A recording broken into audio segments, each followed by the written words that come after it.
আসসালামু আলাইকুম। এই যে হাসিটা দেখতেছেন না?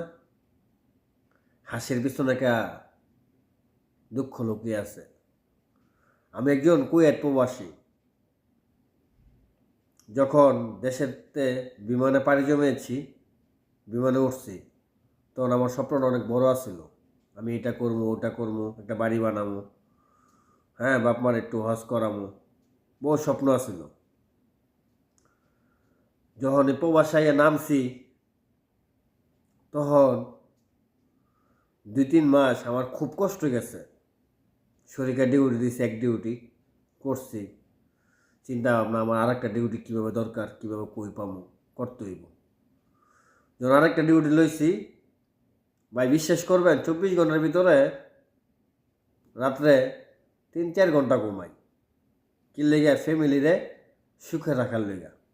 একটা প্রবাসী কখনো বলতে পারবো না যেন আপনি 30 দিন সকালে নাস্তা করছেন, দুপুরে ভালো মতন লাঞ্চ করছেন, রাত্রে রাত্রে রাত্রে কখনো ভালো করে ঘুমাইছেন।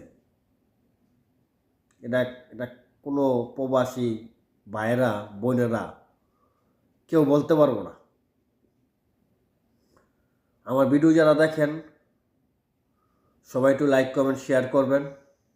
আপনার কাছে অনুরোধ এটুই। সকল প্রবেশরে আসসালামু আলাইকুম, আমার সালাম নেবেন। Love you.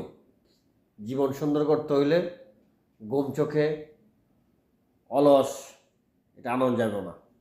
হাজার কষ্ট নিয়েও আমার মতন হাসতে হইব। কে? Love you. জীবন সুন্দর।